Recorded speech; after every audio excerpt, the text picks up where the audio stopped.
At this time, I'd like to welcome the president of Trinbago, Mrs. Berverly Ramsey-moore, who will bring welcoming greetings. Thank you very much, Mr. Marcus Ash, Education Officer of Trinbago. Let me recognize the head table, Mr. Bobby Mohammed, one of our pioneers. Let's welcome Bobby all the way from South. Of course, I want to call her mother. I want to call her mother, the Honorable Pearl Eintou Springer, Doctor. Welcome and thank you for your support, a woman who has embraced me, and I really appreciate your strength.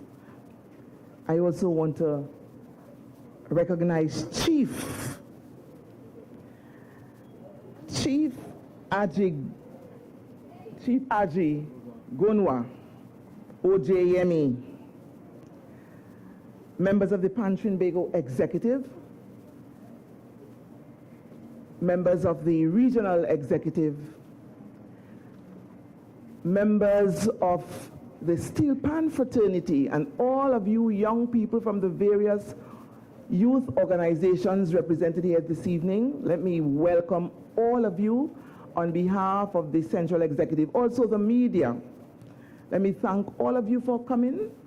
And this evening, I want you to know that it is a really, really special occasion and a landmark moment on our Pan Month activities. It is fitting as we wind up on our last event for Pan Month that we dedicate this event to the past, as we celebrate the past, and as we embrace the future. This national instrument of Trinidad and Tobago, we have inherited, and I want to say it is our inheritance. We have inherited this from our ancestors.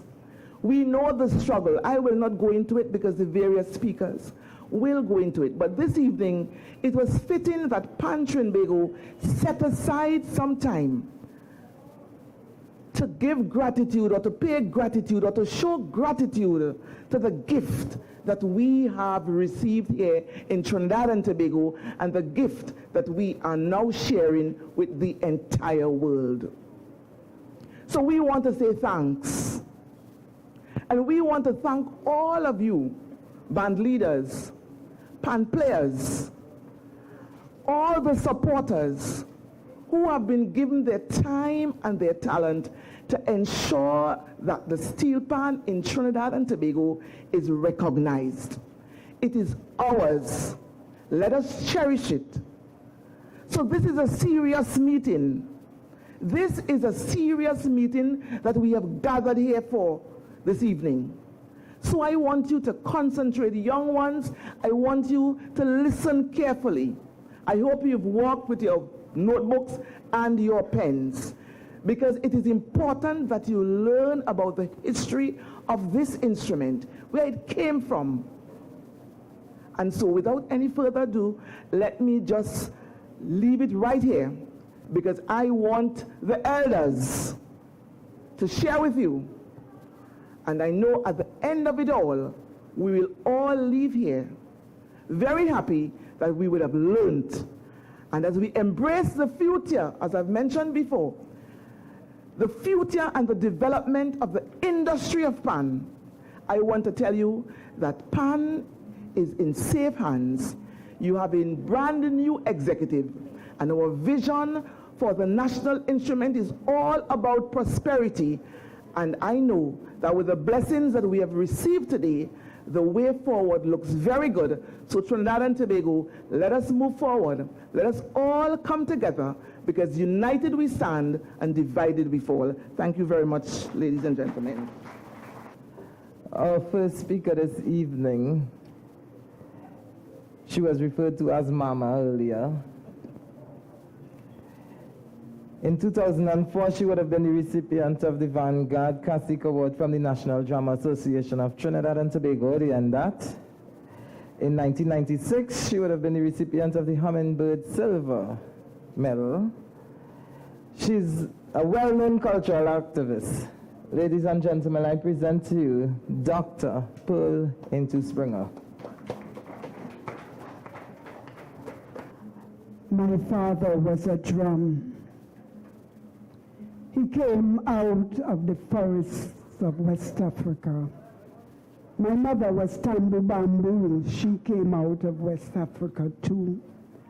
They met in the hills of Laventil, where I was born, I was born from a people struggling to be free after 400 years of enslavery and the terror of society. Know me now. I'm straddling the earth, reaching for the skies. Know me now. And that is a serenade amongst many others that I've written to Pan. Good evening, all. Good evening. Tony. I say everybody lost their voice. I feel honored as poet, playwright, lover of my African self and culture, to enter this hallowed space, All-Star Spaniard. On 4 o'clock, Emancipation morning, I am here, pouring libations to our ancestors. On 4 o'clock, Carnival Friday morning, before I present the Camboulet, we are here, paying homage in this sacred spot. This band that has won 10 times, is it 10 times? The National Panorama Finals. I feel that I would like to see the day, Madam President, when we are entering a panyard, we bow and touch the earth. I want to advocate from today that we make every panyard a sacred place.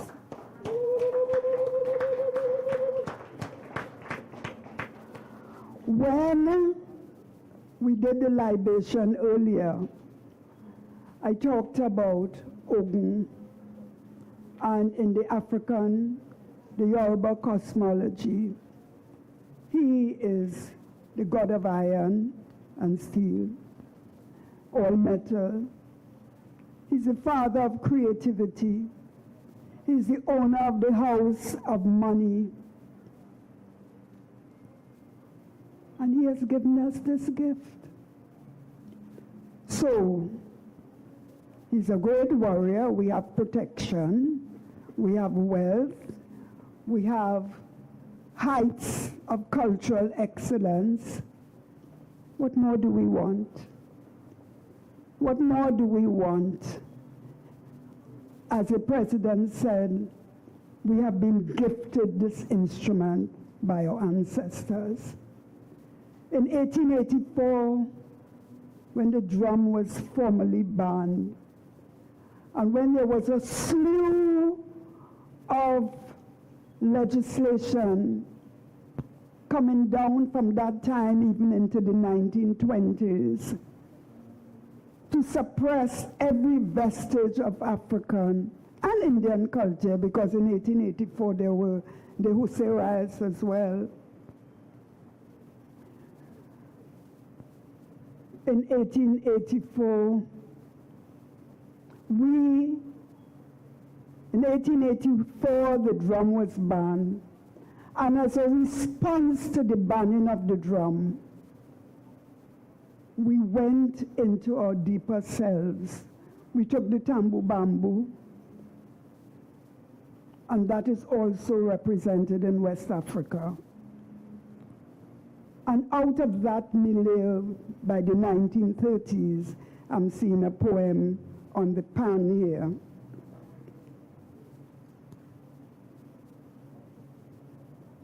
So the pan was forged out of cultural resistance and cultural resilience.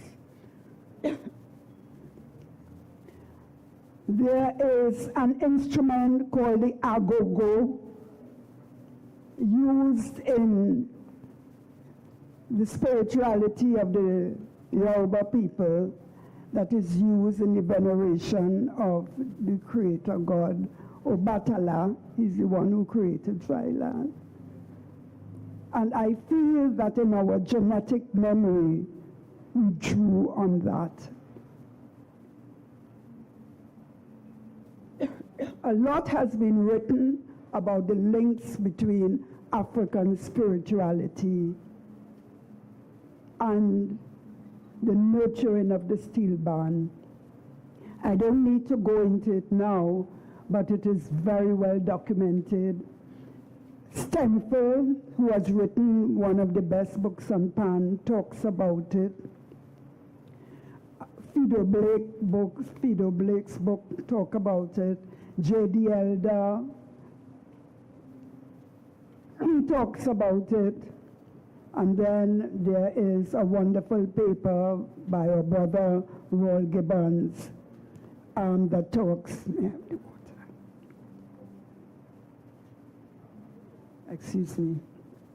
that talks about the link between the Steelpan and Orisha spirituality.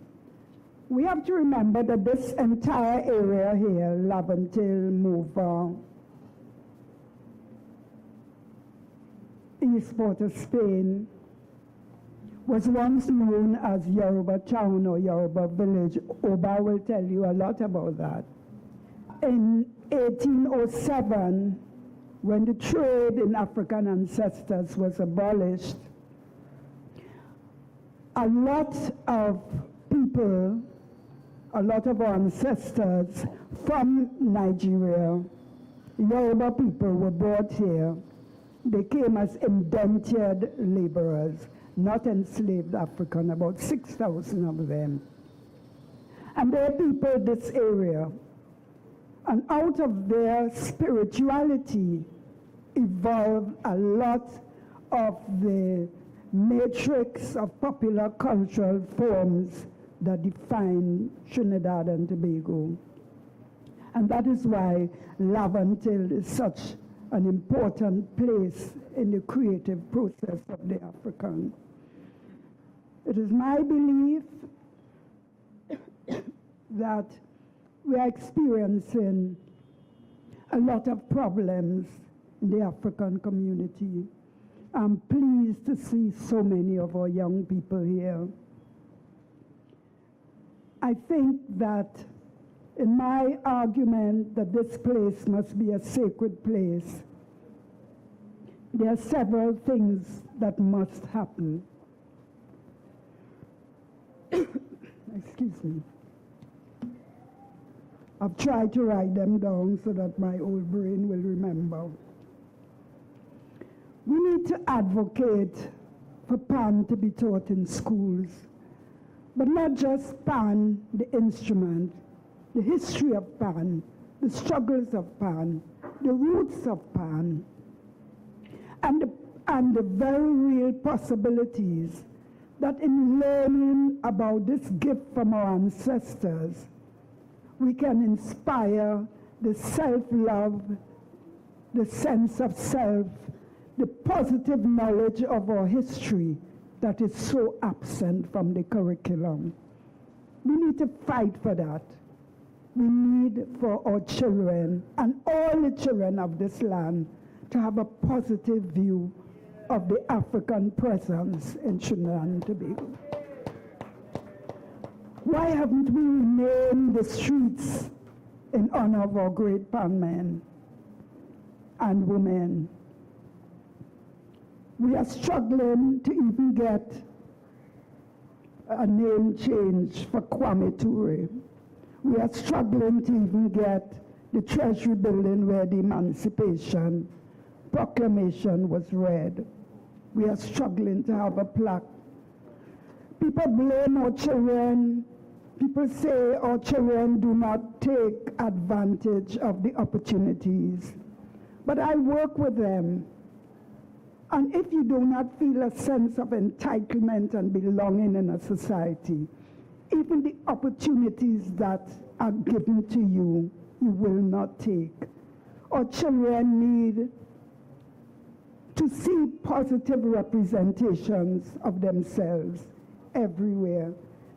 And the PAN movement is a central place that could fight for that.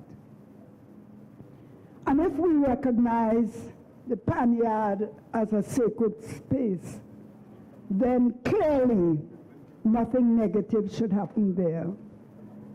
Then it must not be a place where our young and upcoming PANists could be lured into a life of drugs, as has happened. A sacred space, a sacred space.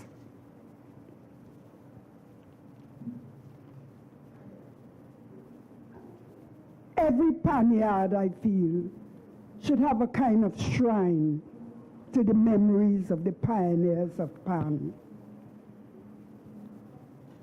The PAN yard must be a place where we teach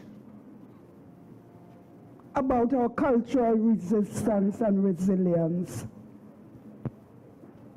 When I come here at 4 a.m. on Emancipation morning, or on Kambule morning, I would like to see, Madam President, young people here who understood that in this area of the PAN yard, all the gangs around here from Kobotong, from Lakuhap,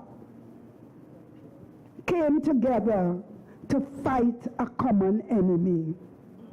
What is the common enemy that our children must fight today? It is not each other. What is the common enemy? And let us use the lessons of 1881, because our young people do not even know that in the struggle that was waged right here around this area, in that struggle where our ancestors with their sticks and bottles and stone stood up against the might of the British Constabulary, we earned the right to have our carnival. And maybe with that knowledge coming out of the Spaniard and the other Spaniards, we would take back our carnival instead of letting it degenerate into bikini and beads. Because carnival represented for us Kambule, a carnival of resistance, a carnival that first celebrated emancipation. There were two carnivals, the carnivals of the people and the carnivals of the elite.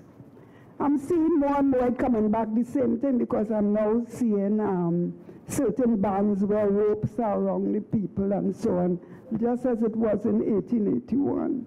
But let me not go there too much. The PAN yard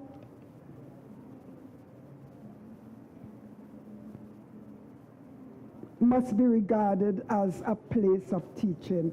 The PAN must be regarded as our ultimate obeah.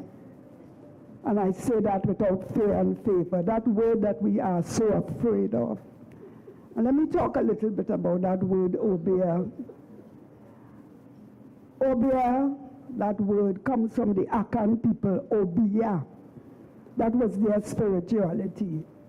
And they waged the most terrible wars against enslavement, from Suriname to Barbados to Antigua to Tobago, 1770, Akan War, 1776,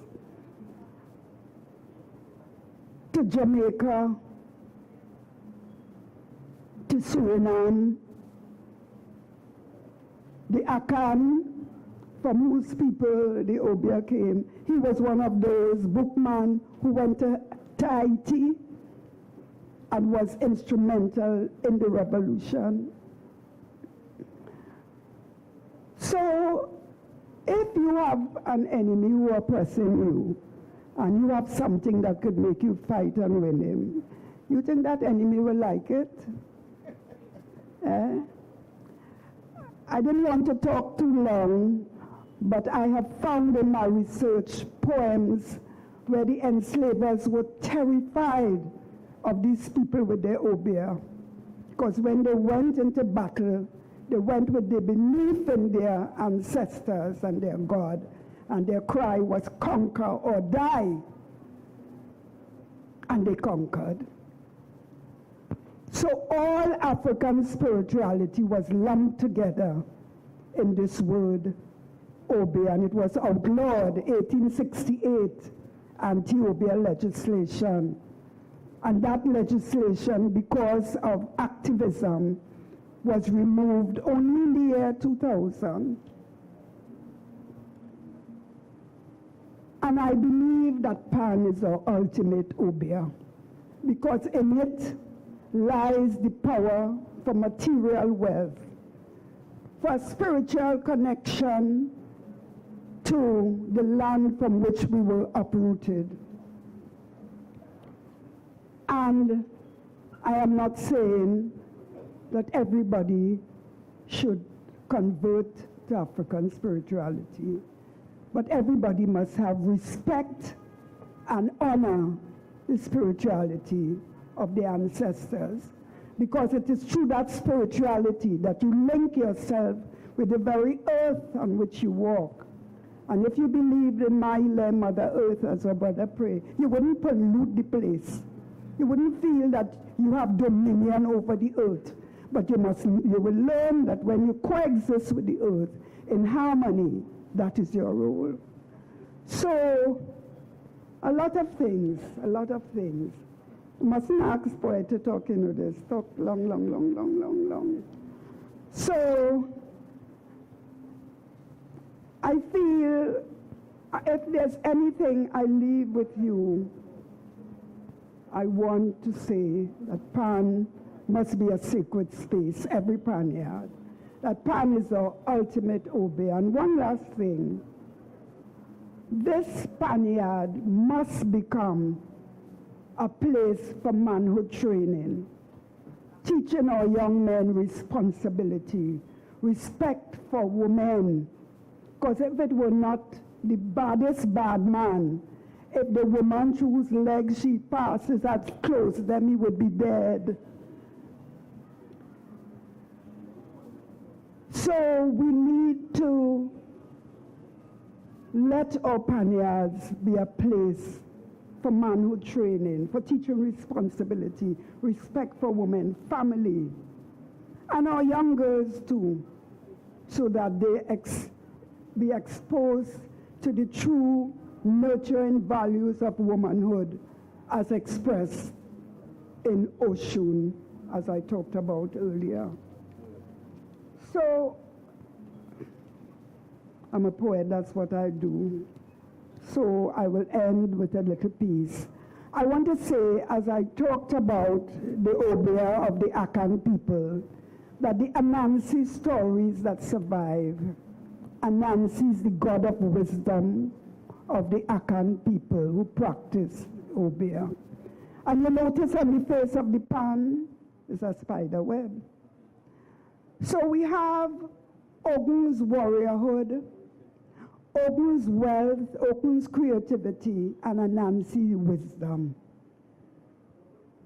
Drum of steel coming out of Labantil, symbol of African resilience, resistance, with Anansi wisdom carved upon its face, instrument of spirit, forged, Ogun power, creativity, vitality will always be part of we. Thank you.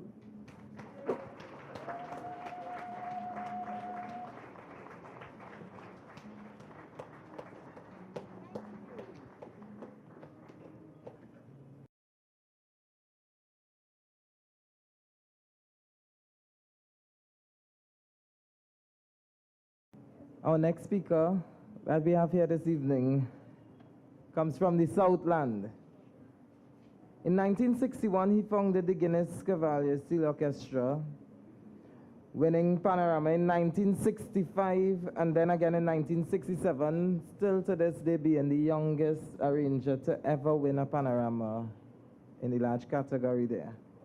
He was a member of the National Steel Band and the recipient of the Hummingbird Gold Award in 1992. I give you right now the Honorable Lennox Bobby Mohammed.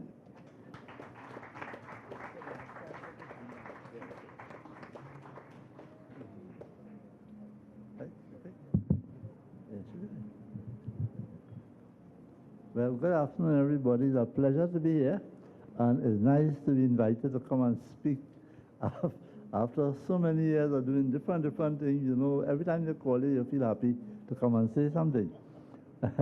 Well, what could I say today? But we had some good years in the steel band. To come from the south and beat all the bands from Port of Spain, all the bands, it was really something. It was a feat. And I would say that was the power of God or the gift of God to come and do that. I couldn't do it, the band couldn't do it, but it's just God did it. A band is just create a sort of impact that is to just have the crowd going, everybody just be going when the band started to play. It was really something at that time. The people who witnessed Cavaliers will remember those years. Our greatest threat was Desperados and Paternoster. Those were the two bands, and they were real good bands. So, I mean, a band coming from the south to come and beat these bands, it was really a feat.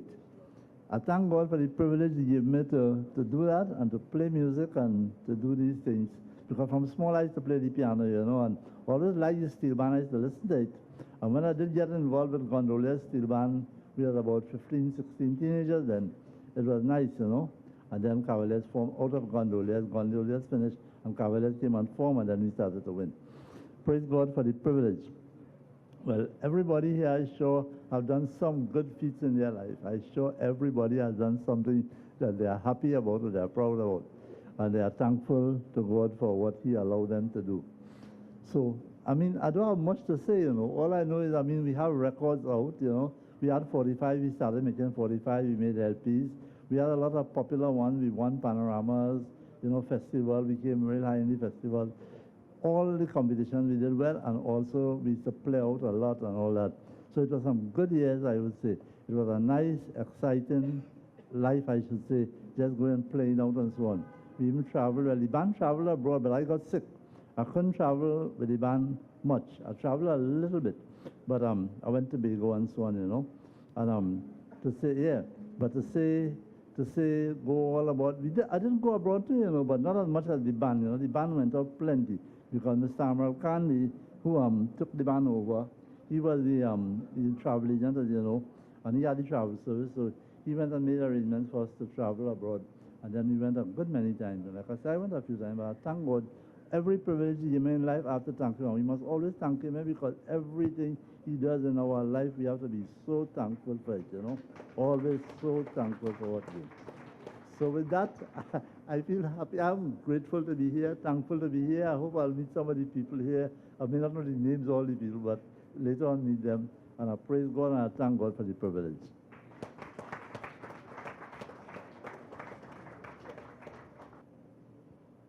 Thank you, Mr. Bobby Mohammed. At this time, we'd like to bring on our first performers for you, who will be doing a very short presentation. We have the Gasparillo Tamboo Bamboo Specialist.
As we look back at our history, for those younger ones like myself in the house, I mean, it's a very important thing.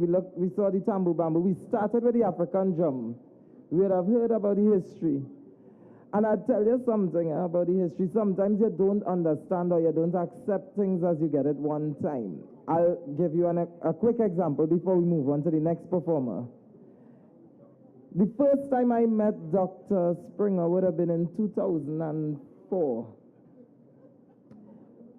I had just started UE, and she came in as a guest lecturer in the class, and she said something that I didn't want to hear, and I didn't agree with it. And I was like, I don't care how old you is, I ain't taking that one. And about 14 years later, it came back and hit you, the truth. It mightn't have been accepted then, but it came back over a decade later. And you're like, oh, I remember that. And that truth came just about 2 weeks ago. And then I stood here today seeing her. I was like, So this history that we're learning right now is very important, because if we don't see where we came from, we don't know where the hell we're going. And part of me wish I was born in that era, the Tamboo Bamboo, with what I heard just now. But the greater part of me is glad I'm around in 2019 for what I'm about to introduce you to. Ladies and gentlemen, put your hands together for the Massy Trinidad All-Stars Junior Steel Orchestra.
Part of the program, we welcome the conversation with the pioneers.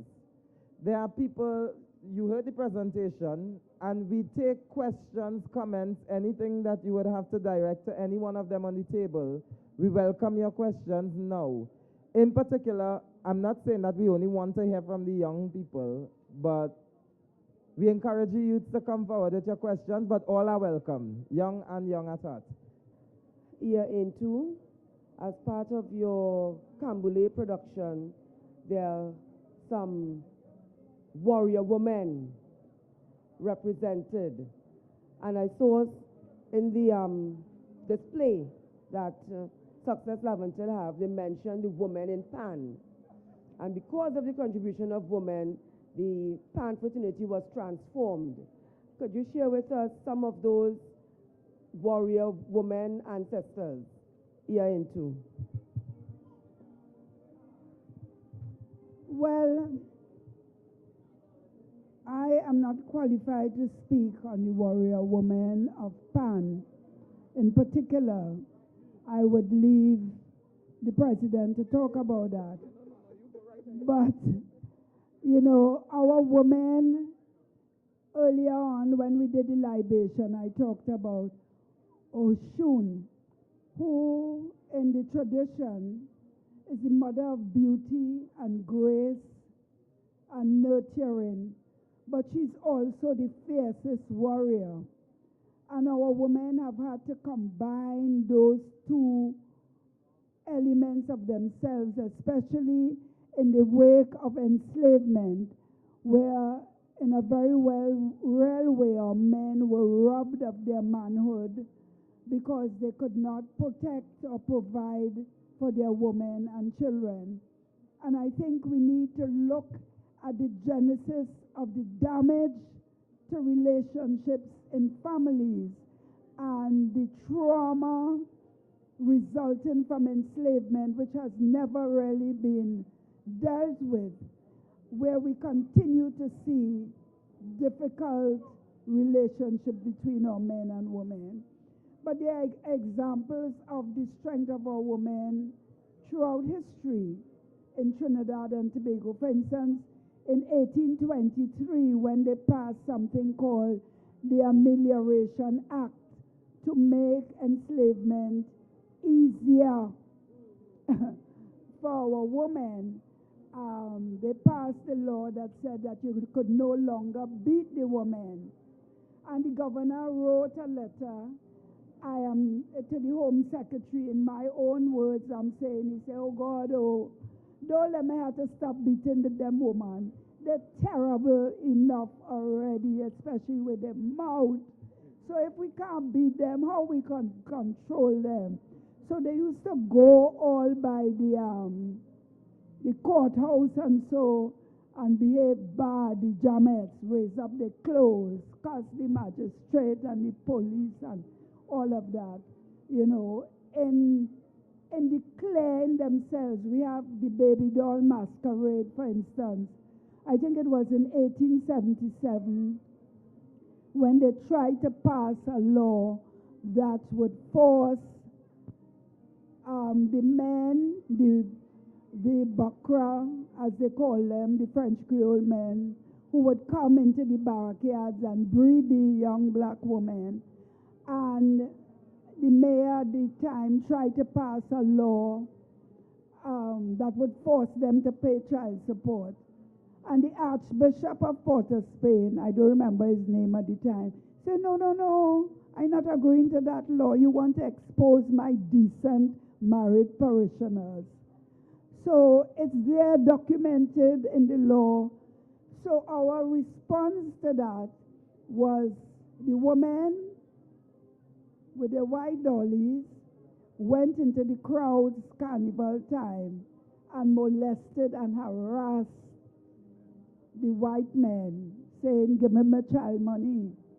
So that simple mass that we look at is a mass of resistance. And so many of our traditional masquerades that are being pushed off the carnival scene are mass of resistance. The Jamet women very famous, Bodesia, Annie Cole, Spittybell Lily, all these names were women who supported and were part of the resistance in 1881 during the Cambule riots. And while the male warriors were in front, the women and the children were behind, passing out new sticks for those that got broken, pelting bottle, stone. We have a fascinating history, but I can't sit down here hold the whole night to talk. And if I am to add to that, those of us who are in modern times, women like Denise, Hernandez, and myself, I can single out the two of us, struggling in a men's environment, which is the steel band movement. It has never been easy for us because one of the things that we were branded as when we try to make a point is that we like commerce and bacchanal. Bacchanalists and commerce women, nobody with cheese, confusion she like, this Tobago woman is confused. So no matter what, it has never been easy. So now we have seen where the movement has grown and has developed, where we now have at least, how much women we have on the executive? 3? So we have 3 women now for the very first time and a female president in a world that was claimed to be a man's world. But the fact is, it was not easy for us as women. We were shouted at, we were buffed, we were humiliated.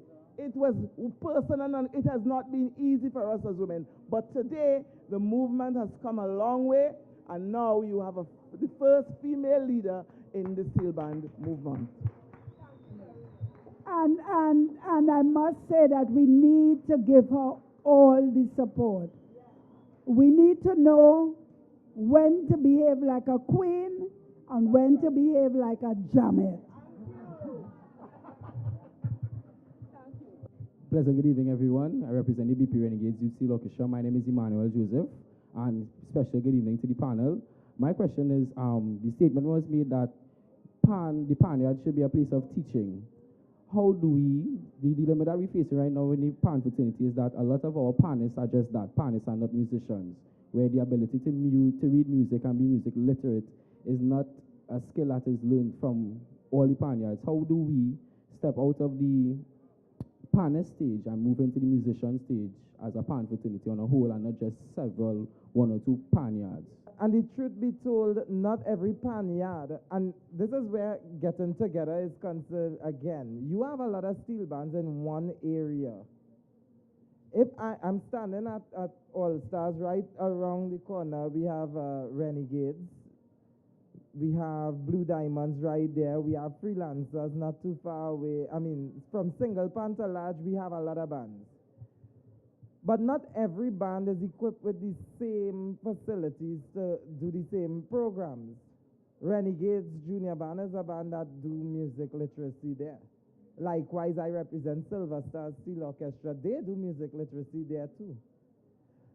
And at least in my band, once you are a member of my band, you benefit from that absolutely free of charge. That's part of your package being a member there. Now, even your exam fees, everything is gone, clear. Now, going into how do we do this? If we could simply get together as bands in our own area, Massy, Trinidad, All Stars has a very nice space, and they do the program here. I know a lot of players that would have done the ABRSM exams. You do that program here. In another Panyard, you have another type of space where you could deal with business-related activities. You have another Panyard where you could deal with events. You have a space that you could have events. So you get together in your Panyards, in your area, and put together what you can and can't do and just pair. We also need to pair with schools. You have a lot of schools in the area. After-school programs come in. I heard the president once said that, many times she spoke about the Panyards being center of excellence. And one thing I agreed with this president for when she was, even before she came into office, stop building community centers and let's just improve the panyards, because right here, if you want change in this country, is right in these same facilities you have to end up in. I promise that. Next question. Sure. I just want to say that when I talked about the panyard being a place of teaching, I was not only talking about music. You know, panists need to know the importance of pan. They need to understand the history of pan. They need to partner with people who can come into the panyards. Just as how you have classes set aside for music, you have classes set aside for the history of pan, the history of the particular area.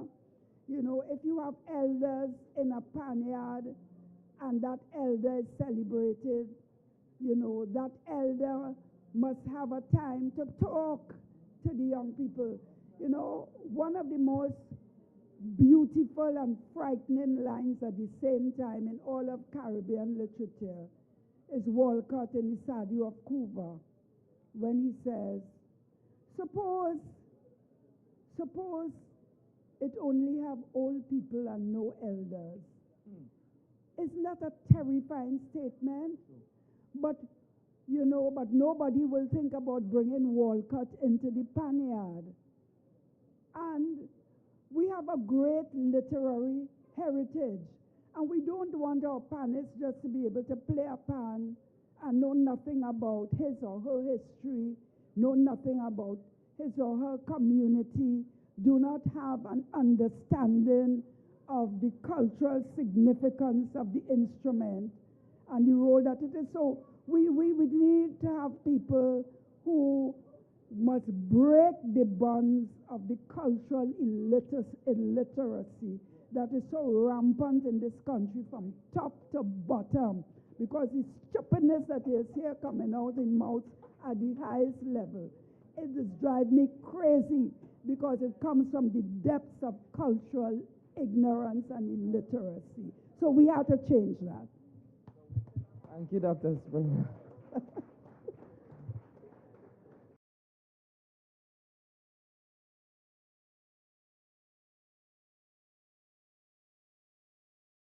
At this time, we'd like to call the Secretary of Trinbago, Ms. Denise Hernandez, who are going to give us some closing remarks. A warm and pleasant evening to everyone. This evening's activity culminates PAN Month for 2019. For our new executive, this PAN Month has been one where we have sought to bring PAN to our peoples, to bring the notion that PAN, this blessed instrument that God gave us, must become a significant part of our culture as it is, but continue to develop our young people. This evening, I am sure many of the youths here never saw a Tamboo Bamboo band before, but it is out of the Tamboo Bamboo band that we now have the Steelpan.